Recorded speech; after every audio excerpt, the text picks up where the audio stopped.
Olá, você que me segue no Rodrigo Silva Arqueologia. Nós estamos de volta para o nosso bate-papo semanal sobre Bíblia, teologia, religião. Agora, falando com vocês direto das escavações arqueológicas de Lachish, ou Laquis, como dizemos em português. A segunda cidade mais importante de Judá, depois de Jerusalém, nos tempos da Bíblia Sagrada. E hoje eu quero mostrar para vocês um pouco sobre os cultos pagãos que essa cidade possuiu. Nós vamos conhecer um santuário da época persa, de adoração ao sol.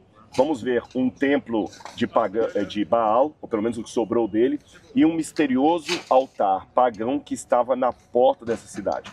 Mas eu não quero estar sozinho nesse passeio. Eu convido a minha amiga Aline para estar com a gente mais uma vez. Shalom. Shalom, é um prazer realmente poder estar aqui e presenciar isso de primeira mão junto com o arqueólogo que está aqui escavando. Olha, isso é muito legal e é muito bom ter você com a gente e todo mundo que te segue também no seu canal Israel com a Aline, tá bom? Vamos começar então o nosso passeio? Vamos começar. Vem com a gente.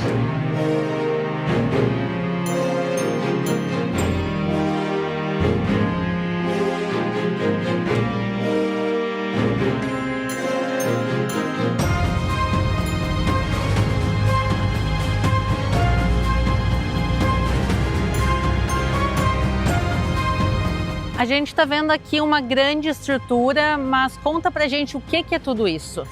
Aline, esse aqui é um templo persa solar, datado do 6º século a.C. Então esse templo tem aproximadamente 2.500 anos. 5 vezes a história do Brasil desde a sua descoberta até hoje. 5 vezes. E também lembrando que os persas hoje em dia são um assunto também bem falado, porque a antiga Pérsia é onde hoje em dia é o Irã. E a gente vê que hoje em dia tem relação entre os dois países e também no passado tinha. Mas o que os persas fizeram aqui? Olha, os persas, eles também dominaram a terra de Israel durante um tempo após o domínio da Babilônia. Quando a Babilônia caiu, quem assumiu o controle foi a chamada Medo-Pérsia, Círio e Dario, tio e sobrinho. E eles conquistaram a Babilônia em 538 a.C. Agora, uma coisa curiosa, já que você fez menção ao Irã atual, é que na história houve momentos em que os persas, atuais iranianos, eles foram amigos de Israel. Por exemplo, quem liberta os judeus do cativeiro da Babilônia foram os persas. E foi inclusive Artaxerxes, um rei persa, que na época de Neemias, você pode ler na sua Bíblia os livros de Esdras e Neemias. Foi na época de Artaxerxes que saiu um decreto dos persas, falando que os hebreus ou os judeus deveriam voltar para sua terra e ajudando a reconstruir a cidade de Jerusalém e o templo que Nabucodonosor havia destruído. Também é um selo cilíndrico, na verdade um selo, é um documento cilíndrico de argila de Ciro, falando que ele restaurou a paz e a liberdade religiosa e política daqueles que os babilônios haviam aprisionados, incluindo os judeus. Então você vê que a história é feita de altos e baixos. Aquele vizinho que hoje é meu inimigo, ontem foi meu amigo. Só para vocês terem essa noção.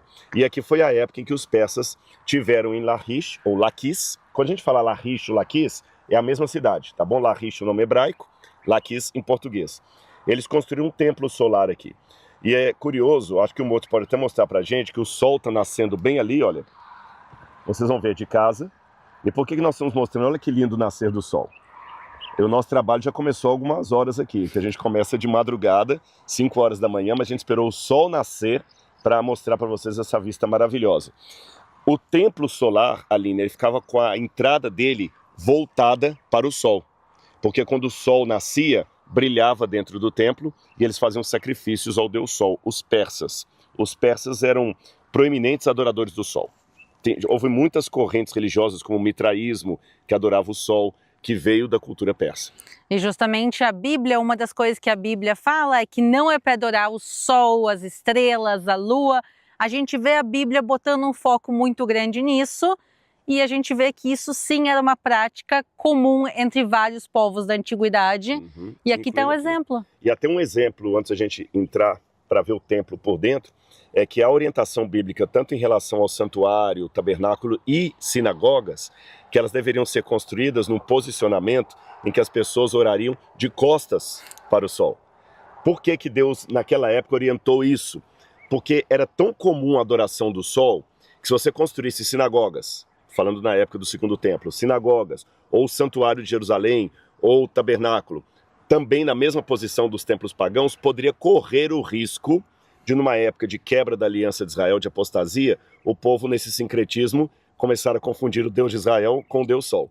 Claro, imagina as pessoas naquela época orando para Deus em direção ao sol, orando para Deus em direção ao sol, e as coisas, a divisória começava a ficar um pouco turva e as coisas poderiam começar a se misturar. E a gente sabe que o povo de Israel, historicamente, adorou o bezerro de ouro.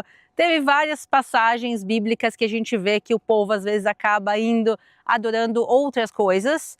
E por isso eu acho que realmente faz muito sentido essa questão de orar no judaísmo bíblico de costas para o sol. De costas para o sol. Eu queria que o Mo te mostrasse para a gente aqui algo antes da gente entrar, para ficar didático para o pessoal em casa ter uma ideia. Aqui era a estrutura desse templo quando ele estava todo construído. E ele se parece, Aline, eu não sei se você já fez algum vídeo lá para o pessoal, com o templo de Tel Arad. Já fizemos. É muito parecido. Aqui, volta aqui então, olha, a pessoa entrava por aqui, e olha que curioso, havia um pátio, onde ela levava o sacrifício, um lugar santo, onde havia inclusive altar no lugar santo, um altar de incenso, e um lugar santíssimo, com uma pedra aqui, uma máceba, que representava uma divindade, e ao mesmo tempo nos lembra os 10 mandamentos. Se você olhar na Bíblia, o santuário tinha também o pátio, o átrio, o lugar santo e o lugar santíssimo. Então você vê que as religiões do passado se conversavam, de modo que o sincretismo era uma coisa muito fácil de acontecer. E com o sincretismo havia também o perigo iminente do povo de Israel perder a sua identidade, porque o falso parece muito com o verdadeiro. Esse que é o ponto. O falso é a prova que o verdadeiro existe, porque o falso, ele parece com o verdadeiro. Então a gente tem que atentar para isso. E a gente pode entrar no templo também? Podemos agora. Sem adorar o sol, mas entrando no templo. Então, vamos lá, vem com a gente. Descendo com bastante cuidado, porque algumas pedras podem estar soltas. Ok. Aqui, Aline, era o espaço do átrio, ou pátio. O pessoal de casa, se conhecia a doutrina do santuário no Antigo Testamento, era a mesma divisória. Então aqui o sacerdote trazia o animal, sacrificava ao Deus Sol, geralmente voltado para lá, para o sol. E repito o que a gente falou antes, o sincretismo era muito fácil de acontecer, porque um culto lembrava o outro. O culto hebreu também tinha o sacrifício de animal, tinha o sacerdote, tinha um lugar, o pátio, onde a com as escadarias. Com as escadarias, e no templo vai ter as escadarias, inclusive tinha o coral de levitas que cantavam nas escadas. Então a gente sobe aqui. Justamente, a gente vê isso também em muitas religiões antigas, é que o local alto fisicamente tinha uma conexão com Deus. A gente vê que a própria Bíblia muitas vezes chama os locais altos onde eles adoravam. Uhum. E a gente vê aqui que justamente eles escolheram um local alto na colina de Laquis. E além disso, eles acrescentaram aqui degraus entre cada área. Então, essa área é mais alta que aquela e por isso mais sagrada, e essa aqui ainda mais degraus, então o ponto mais alto de todos, fisicamente também é o mais sagrado. Exatamente. E aqui então era o lugar santo. É lógico que essa nomenclatura que eu estou usando de pátio, santo e santíssimo é para o pessoal de casa entender a semelhança com a Bíblia, mas eu não sei como é que os persas chamavam isso aqui. Mas era um lugar santo, e aqui mais santo ainda. Então aqui era o lugar que tinha originalmente aqui um altar de incenso. Inclusive, o curioso, você me permite fazer essa comparação com Tel Arad, já que você gravou Sim. lá, porque em Tel Arad eles encontraram 2 altares, um maior e um menor. Alguns arqueólogos interpretaram que o altar maior seria para o Deus de Israel e o menor para a esposa do Deus de Israel, Ashera. Aliás, uma coisa curiosa, eu não sei se eles trouxeram para eu poder depois mostrar, a gente encontrou aqui ano passado 2 estatuetas de deusas cananitas de Ashera. Uau! E ontem encontramos a cabeça de outra deusa. Uau! Não aqui, mas no outro aqui sítio. Aqui na área de aqui na área. Sim, a gente trouxe e eu mostro para você, senão eu mostro depois uma foto, alguma coisa assim. Mas o mais interessante, Aline, é que eles encontraram, se você gravou Tel Arad, deixa eu relembrar, o que é Tel Arad, gente?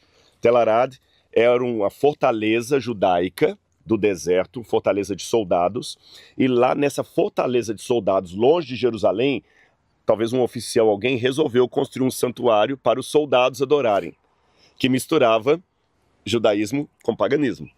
né? Não é isso? Exatamente. E você chegou a falar da substância que estava no altar? Sim, eu cheguei a falar que é uma das grandes controvérsias aqui da arqueologia nos últimos anos, e nos comentários também do vídeo é um campo de batalha, a gente pode dizer, porque no altar que se encontrou em Tel Arad, se fez uma análise dos resíduos que eram queimados sobre o altar de incenso, e parte do incenso era feito de canabinoides, que é cannabis. Uma substância, um narcótico. Exatamente, assim, né? Que até os dias de hoje em vários lugares do mundo é usado ilegalmente, em alguns lugares legalmente, mas justamente a pergunta é por que se usava isso, se tinha algum efeito alucinógeno, qual era a quantidade que se usava, se seria suficiente, e é uma grande dúvida. Mas eu tenho uma pergunta para ti. Só diz que, pessoal, porque nós não sabemos se foi encontrado também esse tipo de substância aqui, e o altar foi levado. Exatamente, essa era a minha pergunta, quer dizer, em Tel Arad foram encontrados os 2 altares de incenso e as matzevotas, 2 pedras que representavam talvez 2 divindades, e minha pergunta é, o altar de incenso e a pedra que tu me comentou, onde eles estão? Não estão aqui, eu não tenho essa informação, provavelmente estejam no depósito de Beit Shemesh, que é um depósito enorme que tem aqui em Israel, mas muito grande mesmo, acho que do tamanho do MASP lá de São Paulo. Não sei se você já foi alguma vez lá, lá é um lugar legal para visitar. Eu tenho um plano de que eu quero fazer um vídeo especial lá um dia ainda. Gente, eu fiquei assim, quando eu fui lá, eu fiquei pasmo. Foi a Ava Katz, que era diretora do Departamento de Antiguidades de Israel, que me levou uma vez. Vou até contar para o pessoal de casa uma tristeza, porque na época, Israel tinha me permitido fazer toda uma coleção arqueológica com peças emprestadas daqui para o Brasil. Elas podiam ser emprestadas por 10 anos, depois eu podia se renovar por mais 10 anos, quer dizer, eu ia ficando no Brasil. Só que as leis brasileiras não permitiam que as peças ficassem mais do que 6 meses. E eu não pude levar. Só levei aquelas que são permanentes. Mas quando eu entrei lá, que ela falou, você vai poder escolher o que você quiser aqui, porque assim, são milhares e milhares de cerâmicas. Agora o pessoal pode perguntar, mas por que isso não está no museu? Eu acho que vou deixar até você responder ali. Você tem milhares e milhares de cerâmicas lá em Beit Shemesh, por que não estão no museu? Justamente porque a gente tem milhares e milhares de cerâmicas. É difícil de explicar para as pessoas a quantidade de arqueologia que há em Israel. Todos os anos há escavações e todos os anos se encontram milhares e milhares de objetos, muito mais até que Israel consegue às vezes administrar. E por isso, primeiro, esse é um dos motivos que não se escava mais em Israel, porque a gente pode caminhar aqui em Laquis e dizer, olhem aqui a quantidade de terreno que ainda não foi escavado, por que a gente não escava? E há vários motivos. Um deles é financeiro, escavar custa muito dinheiro, se precisa de voluntários, de muitos voluntários para escavar, e também tudo que se encontra se tem um compromisso de preservar, porque no momento que isso aqui estava embaixo da terra, a própria terra estava preservando isso por mais de 2000 anos. No momento que a gente abre isso e expõe, a gente precisa fazer um trabalho ativo de conservação. Porque... Só explicando que não se escava de maneira assim generalizada, mas as escavações acontecem como essa aqui. Há vários sítios arqueológicos acontecendo, mas são controlados pelo Departamento de Antiguidades. Por exemplo, muita gente pensa, até foi bom você falar isso, porque esclarece um mito. O pessoal pensa de filme de Indiana Jones, que eu coloco uma picareta e uma pá numa mochila, pego um avião, venho para Tel Aviv e começa achei um vaso, achei isso aqui. E leva para casa. Leva para casa, não é assim. É uma situação controlada. Por exemplo, nós estamos em contato com o Departamento de Antiguidades para fazer datação da cerâmica encontrada aqui. É uma parceria que nós temos com a Universidade Hebraica, porque eu tenho que produzir academicamente. Só que a gente está com toda uma demanda jurídica para levar isso para o Brasil. Então, só para vocês terem noção, há 2 trabalhos que a gente faz, Aline. Um deles é o trabalho de divulgação científica, que eu faço no meu canal, você faz no seu, onde a gente apresenta essas coisas de uma linguagem leiga para que quem não é da área possa entender, divulgação científica.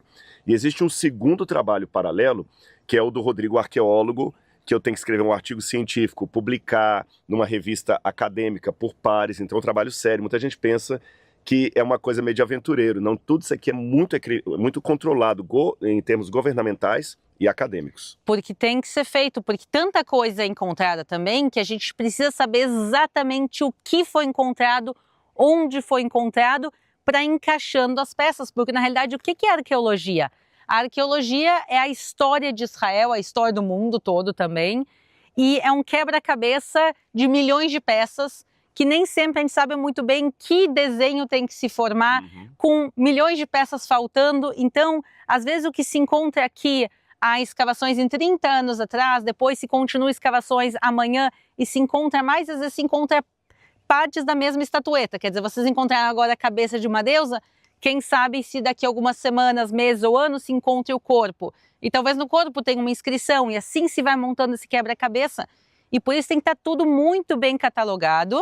E a gente está falando de quantidades gigantescas também. E uma coisa até que talvez vocês consigam mostrar para a gente mais tarde é que tem tanta e tanta cerâmica que é encontrada, literalmente baldes e baldes, caixas de cerâmica, que não tem como levar tudo isso para os depósitos, senão tu ia encher silos só de cerâmica aqui em Israel. E por isso boa parte da cerâmica, a maior parte da cerâmica encontrada nas escavações... É descartada, ressepultada. É ressepultada, exatamente. Quer dizer, se encontra, todas as peças de cerâmica são analisadas para ver se tem inscrições, se tem marcações, se tem alguma coisa que diferencie elas. Faz-se a datação, se descobre exatamente de quando eram as cerâmicas, o período que elas são, e depois a maior parte das cerâmicas são enterradas de volta. Exatamente. E aí imagina alguém de fora vindo aqui e olhando tu enterrando de novo cerâmicas de 3.000 anos. Um segredo de bastidor para eles? Pode. Quando a gente chegou, que eu estava com a Aline aqui subindo, já vi alguns dos meus alunos subindo com baldes, que a gente está, aliás, isso é bom falar, Aline. Nós estamos quebrando um paradigma, e você como brasileiro e israelense, você vai entender bem isso com sentido até emocional. O Brasil é conhecido muito como o país do futebol, do carnaval, do samba, das praias, mas o Brasil é pouco conhecido pelo lado acadêmico. E nós estamos quebrando um paradigma que pela primeira vez em Israel estamos trazendo um time de brasileiros. Não pela primeira vez, porque já tem 3 anos que estamos escavando aqui. Mas de 3 anos para cá é a primeira vez que um time de brasileiros vem. A USP já mandou alguns para escavar em Tel Dor, em outros sítios também, a USP, que é a grande universidade. Mas depois da USP, o NASP que está trazendo 30 pessoas, um time de brasileiros para escavar. Tá certo? Então isso é muito importante. Nós estamos mostrando agora a contribuição, e o Brasil está sendo olhado de maneira séria pelo pessoal da Antiguidades de Israel.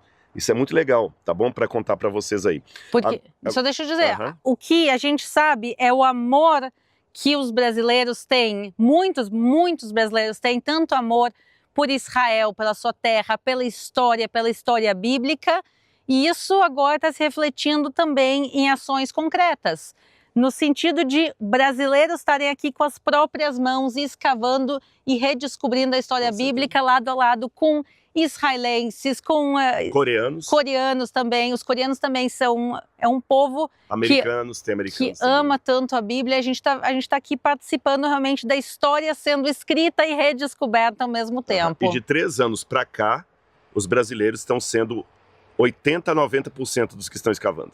Aqui em Laquis. Aqui em Laquis. Agora, antes de entrar, eu só quero falar um paradoxo aqui. Ao mesmo tempo que a Aline falou, está correto dizer que há milhares e milhares de peças, não tem nem lugar para guardar tudo isso, esses milhares e milhares de peças representam apenas um fragmento do que os antigos produziram. Ou seja, o arqueólogo trabalha com fragmentos de história. A ideia que você deu do quebra-cabeças é um quebra-cabeça de 10.000 peças, das quais 9.000 desapareceram. E a gente, então, encontra milhares que representam apenas 10%. Agora, aqui na parte interna, que a gente está chamando de Santíssimo, ou Santo dos Santos, ficaria a Masseba. Acho que é até bom explicar, porque você falou Massevot, muita gente talvez não sabe o que é isso, né? O que são essas pedras de adoração? O sentido disso em hebraico? Então, em hebraico a gente chama Matsevá, que é uma pedra erguida. Às vezes na Bíblia aparece como pedra erguida, como pilar. É uma tradição que vem desde o tempo dos patriarcas e é usado tanto pelo povo de Israel como por outros povos, que se erguiam pedras e elas representavam a Deus ou a conexão com Deus. Uma das histórias mais famosas relacionada a Matsevá é justamente o sonho de Jacó. Quando ele deita, ele dorme sobre uma pedra, ele tem a visão dele em Betel, e depois que ele tem essa visão, ele pega e ergue a mesma pedra sobre a qual ele dormiu, coloca ela erguida, cravada no chão e unge ela, claramente mostrando como essa pedra representava o sonho, a conexão dele com Deus, e justamente isso é uma Matsevá. Então a gente vê que isso existia lá e a gente encontrou essas pedras erguidas em muitos lugares. A questão é que em lugares pagãos, por exemplo, em Gezer, se encontram muitas e muitas e muitas pedras. Encontram 12. 12 que elas representam a muitos deuses. Ou provavelmente as 12 tribos de Israel. Pode ser também, exatamente. E em Gezer encontraram junto com essas pedras de adoração pequenos fossos com ossos de bebês. Então é a primeira evidência de que talvez fizessem sacrifício humano ali. Exatamente. Então a gente vê ali um local que era usado para rituais, talvez rituais terríveis de sacrifício de criança, mas rituais que esses povos cananeus consideravam como sagrados, ao lado das pedras erguidas que representavam os deuses deles. E aqui também, se a gente vai Ela e ficava aqui, olha, a Matsevá. Agora, só que o curioso, aqui só encontraram uma, não duas, como no caso de Tel Arad. E ela parece o contorno até com os 10 mandamentos. Alguns até fizeram uma junção, assim, não poderia lembrar os 10 mandamentos, alguma coisa assim, mas seria a representação do deus ou da deusa. Agora, o mais curioso é, novamente, a facilidade do sincretismo. Porque também no santuário hebreu tinha uma pedra dentro do lugar santíssimo, ou 2 tábuas de pedra, que eram os 10 mandamentos. Você falou do Jacó, que ele ergue uma pedra. Aliás, lembrar o pessoal de casa, quando gravamos em Jerusalém, no Templo Zero, exatamente, que tinha um altar lá. Depois, quem não assistiu, assiste de novo, ou no meu canal ou no canal da Aline. Tem um altar com uma pedra dessa colocada em cima do altar. Então aqui nós temos essa situação. E esse era o templo solar persa que estava na cidade de Laquis. Mas tem muitas outras coisas pra gente ver aqui. Vamos seguir descobrindo a cidade? Vamos lá? Vocês estão gostando? Então vamos embora com a gente. Ah, eu estava esquecendo de uma coisa importante. Descendo as escadas agora eu lembrei. O pessoal de casa, não sei se você percebeu, Aline, mas aqui tem um degrau da escada que é mais estreito do que o outro. Isso te lembra alguma coisa? Isso me lembra claramente as escadarias que dão acesso ao Templo de Jerusalém. As escadarias originais construídas pelo rei Herodes o Grande foram encontradas e são exatamente esse modelo. São 2 degraus pequenos, um degrau grande, 2 degraus pequenos, um degrau grande. E o que a gente acredita ser o motivo dessas escadas diferentes é para que ninguém pudesse subir correndo as escadas, para que as pessoas subissem com calma, devagar, respeitando o lugar santo que elas estavam se aproximando. E olhando para baixo, porque se você tem um degrau diferente do outro, para não cair, você vai subir olhando para baixo. Então a pessoa já sobe com respeito em atitude de humildade. Ou seja, até isso aqui também na arquitetura é interessante observar. E isso aqui é séculos antes a Herodes. Então Herodes com certeza não criou essa técnica, e sim ele se apropriou de coisas que já existiam. Arredondando, não dando o número exato, aqui eu estou quase 4 séculos antes de Herodes. Uau!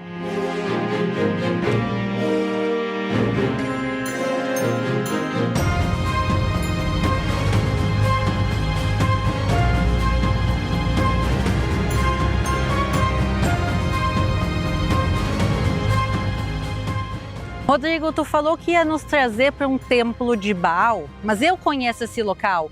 Tudo que a gente está vendo aqui atrás, esse muro, é parte de um palácio colossal dos reis de Judá. Quer dizer, Roboão reinou aqui neste local e depois dele tantos e tantos reis de Judá passaram aqui por esse local. E a minha pergunta é, o que um palácio dos reis de Judá, que tem que adorar o Deus único, tem aqui uma conexão com Baal, Deus pagão? Qual a conexão dos 2 lugares? Aline, você está absolutamente certa e a sua pergunta faz todo sentido. Nós, inclusive, vamos ver um momento muito triste em que houve uma apostasia, uma quebra da aliança do povo judeu que morava aqui, porque eles adoraram deuses pagãos enquanto estavam aqui. Aliás, a Bíblia, se você ler com cuidado, vai ver que muitas das guerras que houve, muitos dos ataques que Deus permitiu que acontecessem, ocorreram devido à quebra da aliança, quando o povo deixou o Deus verdadeiro para adorar deuses pagãos, ou pior do que isso, fez uma mistura entre o culto ao Deus verdadeiro e o culto pagão, porque há 2 tipos de apostasia. Aquela em que você abandona o Deus verdadeiro e vai atrás do falso, e aquela em que você acha que pode adorar a 2 senhores, usando a linguagem bíblica. Que é a mais complicada ainda, quando começa a inserir paganismo dentro da fé. A gente sabe que isso também aconteceu no próprio Templo de Jerusalém, que houve idolatria dentro do Templo de Israel. Então a gente vê que esse é o pior, eu acho que entre os 2 tipos. Com certeza, e a gente até pode fazer uma reflexão, né? Há aquele sujeito que abandona a família para ficar com alguém, ou aquele que quer manter 2 famílias ao mesmo tempo, né? Ainda fica mentindo ainda. Então, a nossa espiritualidade também você tem que se perguntar, você está querendo adorar a dois senhores? Mas voltando à pergunta que você fez, que eu só provoquei essa reflexão, aqui realmente foi o lugar de vários reis de Judá, e não apenas Roboão. Todos os reis de Roboão para cá passaram por esse lugar, até Zedequias. Todos eles estiveram aqui. E eu vou pedir um outro para mostrar, você deve ter mostrado isso no seu programa anterior. Ali nós temos várias cadeiras que foram colocadas. Isso, é claro, é apenas um plano artístico moderno, onde a gente coloca as cadeiras representando os reis de Judá que passaram por aqui. E vocês perceberam que as cadeiras têm as costas, umas mais alto, um encosto mais alto, outro mais baixo, significa o tempo de reinado de cada um deles. E, tragicamente, um dos que reinou mais tempo foi Manassés, que foi um dos mais terríveis reis de Judá. E justamente que estava envolvido em muito paganismo. A gente sabe que Manassés chegou a sacrificar parte dos seus próprios filhos a deuses pagãos, a Moloque principalmente. Então a gente vê que quando a gente fala do problema de idolatria, não é as pessoas simples, que não tinham conhecimento, que podem se afastar. Quer dizer, a gente vê os próprios reis que tinham acesso a tudo e a todos e a todo conhecimento antigo, mesmo eles às vezes se desviavam. Mas agora, se nós estamos aqui no Palácio dos Reis de Judá, como pode ser que aqui dentro tenha um templo a Baal? Nesse caso específico, porque nós já vimos o templo solar, o pessoal já acompanhou com a gente, que foi da época persa. Não é necessariamente um sincretismo, embora seja muito parecido, mas essa dúvida, um debate na academia. Nós vamos ver agora o segundo templo de Baal, que na verdade não é um sincretismo. Por quê? Essa parede toda que está aqui seria uma plataforma, acima dela estaria construído a fortaleza ou o palácio do rei quando ele vinha para cá. Só que esse palácio foi construído depois que um antigo templo de Baal foi destruído, ou seja, antes que os hebreus conquistassem a cidade de Laquis na época de Josué, aqui funcionou um templo pagão, tá certo? Então aqui havia cananitas que moravam nesse lugar. E esse templo pagão então existia, ele foi destruído e no lugar dele construíram aquele que seria o palácio governamental posterior. Então vamos ver o que sobrou, que é muito pouco, mas é interessante para conhecer o local e a vista desse templo de Baal e por que chegamos à conclusão que seria um templo de Baal. Então vamos subir? Vamos subir, vocês viram, a gente está subindo porque outra vez a adoração muitas vezes era feita em locais altos e aqui mais uma vez, para chegar ao local alto de adoração a Baal, a gente está mais uma vez subindo. Exatamente, vamos embora. Vamos embora. Você lembrou bem, Aline, aqui é a parte mais alta da cidade. Então você tem realmente uma plataforma aqui em cima, que como eu falei, originalmente tinha um templo pagão da época cananita. E depois os hebreus construíram aqui um palácio, na verdade os judeus, porque foi na época já da monarquia. Não da monarquia unificada, tá certo? Da monarquia posterior. Isso aqui é importante ser dito. Nós não encontramos aqui ainda nenhuma evidência de Davi ou Salomão. O que nós estamos encontrando aqui é da época de Roboão para diante. Para o pessoal de casa entender, havia um reino unificado sob o comando primeiro de Saul, que foi o primeiro rei de Israel, mas depois ele perdeu a unção de Deus e o rei de fato considerado na história acaba sendo Davi. Cronologicamente falando, Saul vem primeiro, mas espiritualmente, profeticamente, em vários elementos teológicos, Davi é considerado o primeiro e grande rei de Israel. E o último é Salomão, que justamente porque filho de Davi, e ele foi justamente o último devido à sua idolatria. A Bíblia nos conta claramente, ele se casa com muitas mulheres estrangeiras e ele permite que elas tragam culto a outros deuses para dentro da terra de Israel, para dentro de Jerusalém, e mais que isso, ele também se volta aos deuses delas. Quer dizer, Salomão, que é o mesmo rei que constrói o templo de Jerusalém, o templo para Deus, ele faz idolatria nos seus últimos dias de vida, nos seus últimos anos de vida. E por isso ele é castigado, e o castigo vai ser que o seu reino vai ser dividido. Isso quer dizer que os descendentes de Davi e Salomão vão reinar somente sobre a região de Judá, sobre duas tribos, sobre a tribo de Judá e a tribo de Benjamim, e das 10 tribos de Israel do norte vão ser então reinadas, governadas por outros reis. Então começa por Jeroboão e segue aí depois, são mais de 14 reis. Mais de 14, e você tem então o Reino do Norte, que recebeu o nome de Israel, e o Reino do Sul, que recebeu o nome de Judá. A capital do Sul, Jerusalém. A capital do Norte mudou de quando em quando, mas da maior parte do tempo a capital do Norte ficou sendo Samaria. E aí por isso que é importante, quando fala história de Israel, é bom explicar a história de Israel como um todo ou a história do Reino do Norte. Quando, em 722, os assírios vieram atacar toda essa região, eles acabaram com as tribos do norte. Inclusive os assírios atacaram também aqui a cidade de Laquis, na época de Senaqueribe, destruíram a cidade de Laquis, e as tribos do norte foram também devastadas, em 722, por vários reis assírios. E aí foi o que eles chamam de o fim das tribos do norte. É uma outra temática, que eu não vou entrar nela agora, qual seria o destino dessas tribos, mas o que sobrou, grosso modo, foi o sul.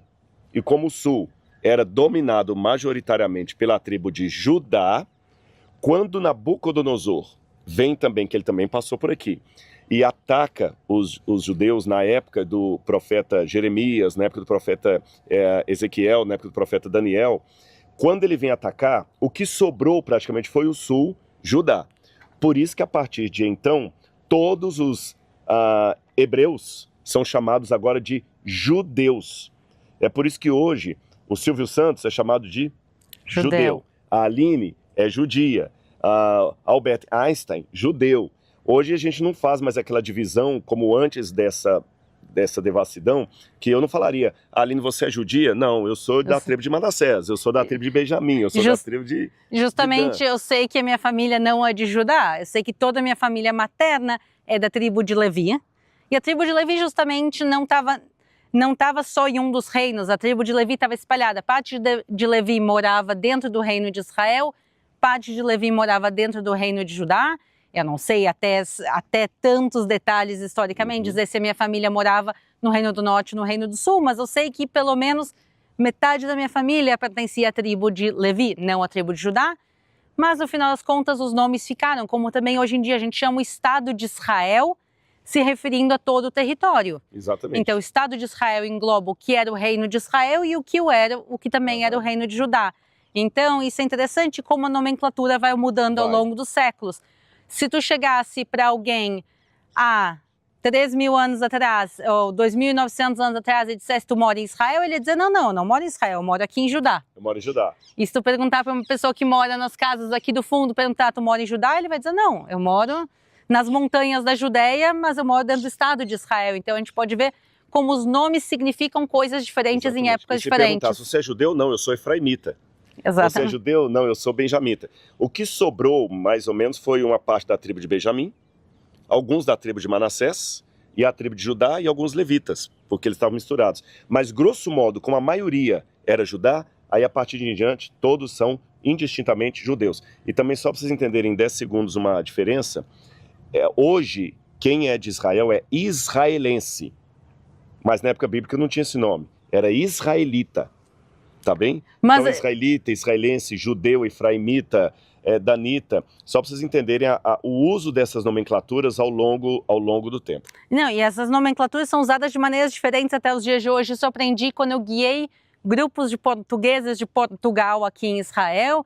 Eu dizia, eu sou israelense, eles diziam, não, tu é israelita. Eu dizia, não, eu sou israelense. Não, tu é israelita. Daí eu descobri que em Portugal, israelense também é israelita, é o mesmo nome, eles não usam a palavra israelense. Então, por exemplo, em Portugal até os dias de hoje, israelita é usado tanto para nacionalidade moderna como para bíblica. Então isso é interessante, como até os dias de hoje tem pessoas que usam diferentes nomes para a mesma coisa na prática. Exatamente. Agora vamos, então, quando Josué chegou aqui para conquistar, vamos caminhar mais para cá, Lili? Eu estou procurando, cadê o templo de Baal? Esse aqui é o ponto interessante. Ele foi completamente destruído. Agora, existe uma palavrinha mágica que o pessoal pensa também que é moderna. A palavra pode ser moderna, mas o exercício dela é antigo. Chama-se reciclagem. Então, quando o pessoal escavou essa área onde nós estamos aqui, descobriram que abaixo dessa estrutura de pedras que nós subimos fazendo essa plataforma, havia aqui no centro a estrutura de um santuário Pagão. Pagão. Vamos olhar nesse fosso aqui e dá para vocês terem uma noção do que eu estou dizendo. Isso é importante o pessoal entender. O que acontece? A gente está falando de um bolo de camadas. Então, a cidade canaanita existia, ela foi destruída na época de Josué e queimada. Sobre ela construída uma cidade que foi destruída, então tem muitas e muitas camadas.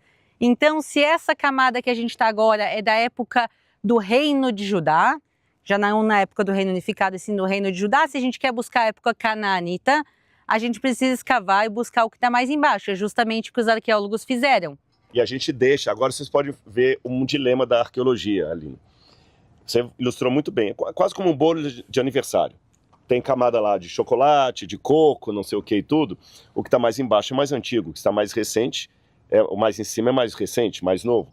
Só que para encontrar a antiguidade, eu tenho que destruir a antiguidade, tá certo? Para encontrar a Laquis da época cananita, eu tenho que destruir a Laquis da época dos reis de Israel, ou dos reis de Judá. Mas a gente deixa um pedaço para servir de didático. O Moto, se puder vir até aqui, eu vou mostrar para vocês o que vai ficar fácil vocês entenderem. Aqui na frente vocês estão vendo aquela muralha da plataforma que eu e a Aline mostramos desde o lado de fora, tá bem? E ela vai ali. Aqui tem uma outra parte dessa plataforma de pedras. Só que quando foram tirando as pedras daqui, notaram um piso anterior. Vocês estão vendo que as pedras vêm assim, elas inclusive estão modificadas, e aqui está o piso anterior. Esse piso era parte de um antigo altar pagão que estava aqui. Então ele era uma plataforma da época cananita, e havia um altar aqui. Pode olhar que as pedras são diferentes. São pedras menores, pedras maiores. E aqui eles encontraram vasos cananeus, que a gente também sabe. Assim como você percebe, ó, isso aqui, percebe, quem conhece, né? Essa aqui é uma louça da Tânia Bulhões. Essa aqui é uma louça chinesa. Isso aqui é um vaso grego. As pessoas vão na Grécia ver que o formato de um vaso grego é diferente de um vaso chinês. A gente também na arqueologia vai treinando o olhar para perceber se o vaso é cananeu, se é judeu, se um é uma imitação do outro. E a época, como você vê, por exemplo, um carro, e você fala, esse aqui é um Passat 77. Como é que você sabe? Você não levou para o laboratório? Pelo estilo. Então encontraram muita cerâmica cananita, restos de ossos queimados, então havia sacrifício aqui, e encontraram 2 estatuetas de Baal aqui nesse lugar. Então, claramente, nós estamos a poucos metros de onde ficava um templo de Baal, um local de adoração com sacrifícios, tudo que a Bíblia nos relata tantas vezes do culto a Baal, nos locais altos, exatamente estamos no que a Bíblia nos relata. E eles encontraram sepultado aqui um pedaço de coluna que não era parte do templo, do edifício judeu, mas certamente seria anterior da época desse templo de Baal, que deveria ser muito bonito. É isso aqui, olha, sobrou isso aqui, ó. Vamos por aqui. Está exatamente aqui. Uau, olha não. O tamanho dessa coluna. Ela demonstra, então, que aqui havia um prédio suntuoso, e a palavra que eu falei antes, que é moderna, mas a prática antiga, reciclagem, já ouvia. Então eles usaram restos desse templo de Baal para construir o palácio governamental, lembrando que eles encontraram também 2 estatuetas de Baal nesse lugar aqui, além da cerâmica. Então nós temos estatuetas de Baal, nós temos cerâmica, nós temos uma semelhança arquitetônica contra os templos de Baal melhor preservados que foram encontrados, e a gente vê nitidamente que havia 2 pisos aqui, um piso mais antigo e um mais recente. Quando o Rodrigo falou em colunas, às vezes a gente pode imaginar uma coluna pequena, mas a gente está vendo aqui realmente é uma base de uma coluna imponente. Mas a gente pode entender o pessoal do mundo antigo. Talvez o ideal não seria pegar restos de um templo pagão de Baal para fazer um palácio real, porque por questões talvez realmente religiosas. Mas se a gente pensa na prática, cada coluna dessas a ser talhada era um trabalho muito, muito grande. Então, por que agora tu precisa ir num local longe, trazer uma pedra pesada como essa, talhar do zero, se tu já tem aqui um edifício em ruínas com pedras que podem ser reutilizadas? Então, eles pegavam o que eles encontravam e reutilizavam, e às vezes talvez ignoravam o fato de ser um templo pagão, que não deveria ser usado, mas eles ainda assim usavam por uma praticidade. Exatamente. Agora, nós já vimos um templo solar do período persa, já vimos o templo pagão de Baal, os dois pagãos, o de Baal, que na verdade já estava aqui, foi destruído e feito, e como a história de Israel tem altos e baixos de fidelidade a Deus, agora nós vamos terminar com o terceiro exemplo, que aí é o mais triste de todos, que é o do sincretismo que houve entre o paganismo e a religião judaica. E eu vou levar você até a porta lá para mostrar um altar, provavelmente de Baal, e nós temos uma conexão bíblica relacionada a esse lugar, e lá sim, durante o período da monarquia de Judá, aqui, alguns insistiam ainda em adorar o Deus de Israel, juntamente com o Deus pagão, provavelmente Baal. Então nós vamos ver esse exemplo lá fora. Vamos embora? Vamos lá, pessoal. Vamos lá.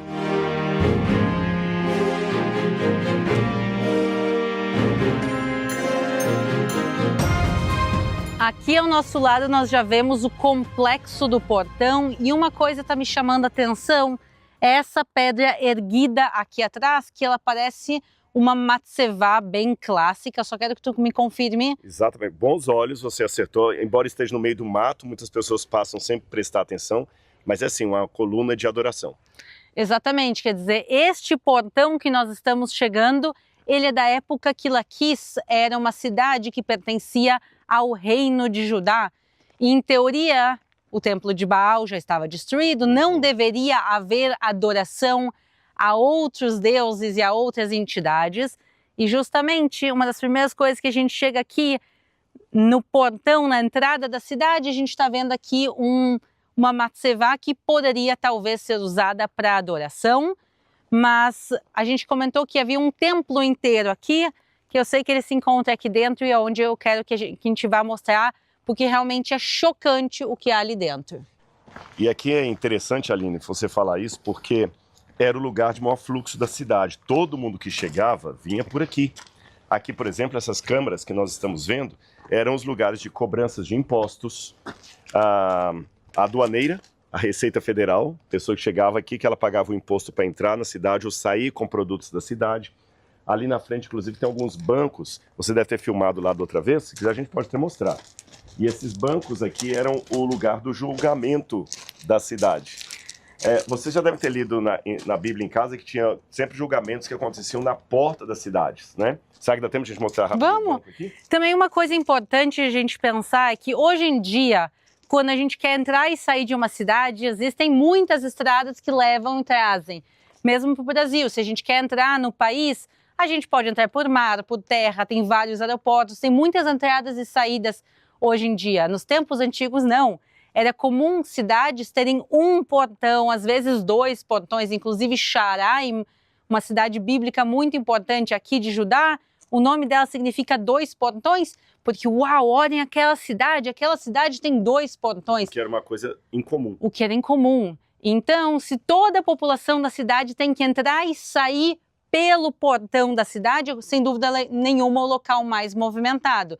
E por isso, se a gente vê aqui, tudo acontecia no portão, que é pagar impostos, julgamentos, a adoração, tudo era feito no portão e somente um deles. Então, realmente aqui, não imagina esse local vazio e tranquilo como ele está hoje em dia, sim, um entra e sai, movimentação, cargas, pessoas, animais, tudo e todos passavam por aqui. Mas era uma questão de segurança também, porque era uma fortaleza.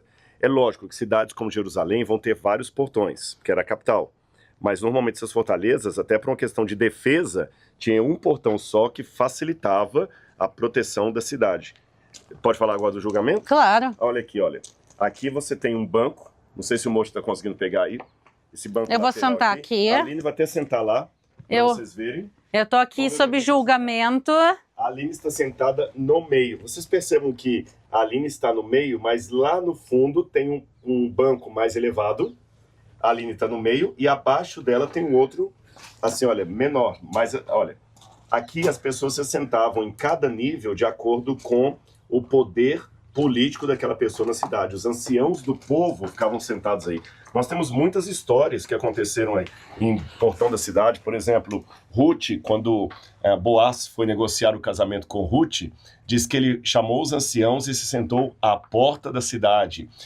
Ló, em Sodoma, ele se sentava no portão da cidade. Então significa que Ló conseguiu um status dentro da cidade de Sodoma, porque só os juízes, os anciãos do povo podiam se sentar aqui e julgar as pessoas. E tinha publicidade também, porque se todo mundo passava aqui, qualquer julgamento que houvesse aqui seria justo, porque seria público. Quem está assistindo a gente que é advogado sabe disso. O juízo, para ser válido, tem que ter publicidade. Exatamente. As testemunhas, quando se fala, tem obviamente testemunhas no julgamento em si, mas de uma certa maneira toda a população estava aqui testemunhando o que estava acontecendo e mantinha também as pessoas na linha. Quer dizer, o juiz não podia fazer o que ele quisesse, porque todo mundo estava vendo e ouvindo o que estava acontecendo. Era a chance de alguém dar um falso testemunho na frente de um público muito grande é realmente complicada. Vamos ir então ao altar? Vamos lá. Nós estamos agora no santuário pagão que ficava aqui como parte do complexo da entrada da cidade. Então essa área seria mais ou menos equivalente à parte santa, mas o Santíssimo é esta área que está aqui atrás dessa mureta e eu quero agora convidar vocês a entrarem comigo, Rodrigo também, todo mundo pode vir. E o que a gente espera encontrar no Santíssimo? Um altar, e é exatamente isso que nós temos aqui, é um altar quebrado. Ele aqui tinha chifres, então aqui ficavam 2 chifres, aqui ficavam os outros 2, e este altar era parte deste complexo santo. Até aqui, tudo isso aqui é muito lógico e muito parecido ao que encontramos em muitíssimos locais por todo Israel e Judá. Porém, tem uma coisa estranha aqui, e que está bem aqui atrás do Rodrigo. Isso aqui, pessoal, eu acho que todos vocês conseguem reconhecer o que é isso. É uma réplica, por isso eu vou me sentar em cima, pessoal. Esta aqui é a réplica de uma privada que foi encontrada neste local. Aqui se encontrou uma privada. A questão é que privadas é a coisa mais suja, mais impura que havia no mundo antigo. E altar de adoração a Deus, ou nesse caso a deuses pagãos, eram mais elevados, segundo cada um a sua religião. Então, como pode ser que no Santíssimo aqui conviva, por um lado, uma privada e um altar? Isso aqui não faz o menor sentido. Não, e ainda não faz o sentido também porque do lado de fora nós vemos que a cidade já tinha esgoto. Então era uma cidade que tinha esgoto, mas não há nenhuma tubulação de esgoto aqui. Então não era um banheiro para ser necessariamente usado, mas para servir de símbolo de dessacralização. Agora, é curioso que houve reformas religiosas elevadas por 3 reis hebreus. 2 por reis de Judá e 1 por um rei do norte.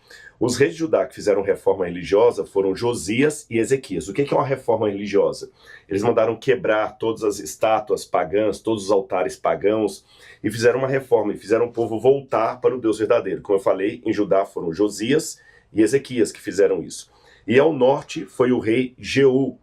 E é interessante que o rei Jeú fez no norte parece que foi o que eles fizeram aqui. Tem um texto da Bíblia que eu acho que você poderia citar, que descreve exatamente o que nós estamos vendo aqui, uma relação entre privada ou latrina e um altar na porta de uma cidade. Então vamos ouvir as palavras segundo o livro de Reis. Assim destruíram a coluna sagrada de Baal e demoliram o seu templo, e até hoje o local tem sido usado como latrina.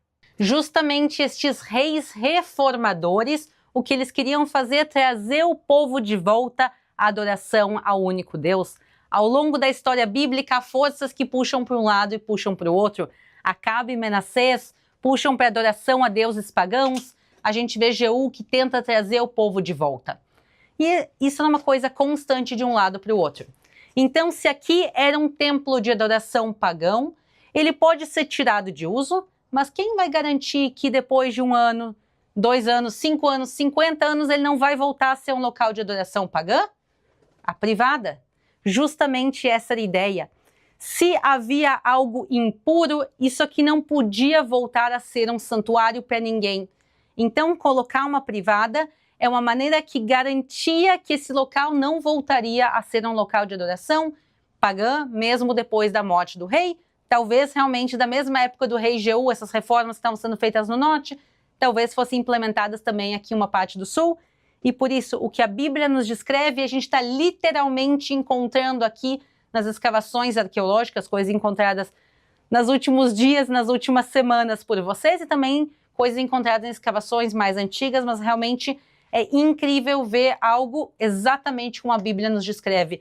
Um altar e um santuário pagão sendo tirado de uso e colocado uma latrina para que ele não possa ser usado mais uma vez no futuro. E uma coisa interessante dizer que era realmente uma maneira de dessacralizar um Deus.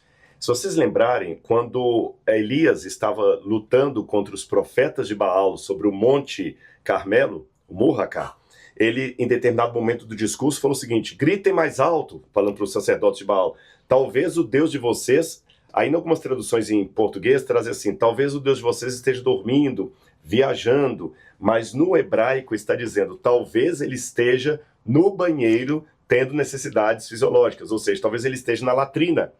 Vejam que o que nós vemos aqui, fisicamente, é a materialização de algo que Elias fala no discurso dele, contra justamente o Deus de Baal. Nós não encontramos nenhuma inscrição de Baal aqui, nem estatueta de Baal, como foi encontrado lá em cima, mas, como possibilidade, aqui poderia ter havido um altar a Baal. Realmente, um santuário pagão e uma boa chance que fosse a Baal. E é incrível ver a Bíblia realmente ganhando forma física. E por isso eu acho tão incrível o trabalho que tu faz aqui em Laquis e também em outros lugares, nas escavações que vocês fazem. E é emocionante poder caminhar por uma cidade bíblica como essa e ver brasileiros aqui escavando. Como brasileira também é um orgulho ver a gente fazer parte da redescoberta realmente da história. Ótimo, e vocês são sempre bem-vindos, que sempre que tiver novas descobertas, novidades da antiguidade, a gente vai mostrando sempre para vocês aqui.